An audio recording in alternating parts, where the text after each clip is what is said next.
यः प्राणतो निमिषतो महित्वै इंद्राजा जगतो वभू या ईशे अस्य द्विपद चतुष्पदः कस्मै देवाय हविषा विधेम। जो प्राण वाले और अप्राणी रूप जगत का अपनी अनंत महिमा से एक ही विराजमान राजा है, जो इस मनुष्य आदि और गौ आदि प्राणियों के शरीर की रचना करता है, हम लोग उस सुख स्वरूप सकल ऐश्वर्य के देने हारे परमात्मा के लिए अपनी सकल उत्तम सामग्री से विशेष भक्ति करें। प्राण का स्थान सर्वोपरि है। शरीर में जीवन को धारण करने वाली शक्ति प्राण है।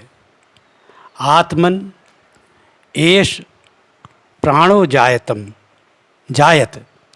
आत्मन एष प्राणो जायत, अर्थात यह प्राण शरीर में जीवात्मा के पीछे आता है। जैसे पुरुष के साथ छाया लगी है, पुरुष छाया का निर्माता भले ही न हो, छाया की उत्पत्ति का निमित्त कारण पुरुष ही है। इसी प्रकार प्राण जीवात्मा के साथ रहता है। जीवात्मा जब शरीर में आता है तो प्राण भी आ जाता है। जब जीवात्मा शरीर को छोड़कर चलता है तो प्राण भी साथ चल देता है। जीवात्मा प्राण का निर्माता भले ही न हो, शरीर में प्राण के आने का निमित्त कारण जीवात्मा ही है। प्राण आत्मा में प्रतिष्ठित रहता है। आत्मा शरीर में आया नहीं कि प्राण चलने लगा। फिर जब तक आत्मा उस शरीर में बना रहता है, प्राण निरंतर चलता रहता है। यह एक पल को भी विश्राम नहीं लेता। शरीर की इंद्रियां निद्रा के समय सो जाती हैं। यदि मन उस समय जागता रहे तो स्वप्न आते हैं। स्वप्न का स्वरूप यह है कि जागृत मन एक विषय से दूसरे विषय में जाता है। यदि इंद्रियां सोई हैं तो वह बिना आँखों के देखता और बिना पैरों के दौड़ता है। यही स्वप्न है। जब सुषुप्त अर्थात प्रगाढ़ निद्रा होती है तब मन भी सो जाता है और स्वप्न नहीं आते, किंतु प्राण जागता रहता है। मन के सोने पर समस्त इंद्रियां सचेष्ट निश्चेष्ट रहती हैं। इस कारण सोते समय मनुष्य न सुनता है, न देखता है, न सूंघता है, न चखता है और न ही कोई अन्य कार्य करता है, किंतु प्राण के जागते रहने से मनुष्य जीवित अवश्य रहता है। अरा इव रथनाभो प्राणे सर्वम प्रतिष्ठितम, अर्थात जैसे रथ के पहिए में अरे लगे होते हैं, इसी प्रकार प्राण में सब कुछ प्रतिष्ठित है।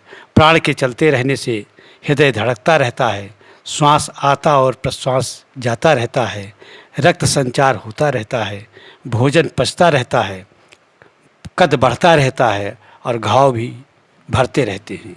ये सब कार्य प्राण के हैं जो सतत चलते रहते हैं। प्राण एक बार शरीर में आ जाए तो निरंतर कार्यरत रहता है। यह जाए अर्थात रुक जाए तो जीवन भी रुक जाता है।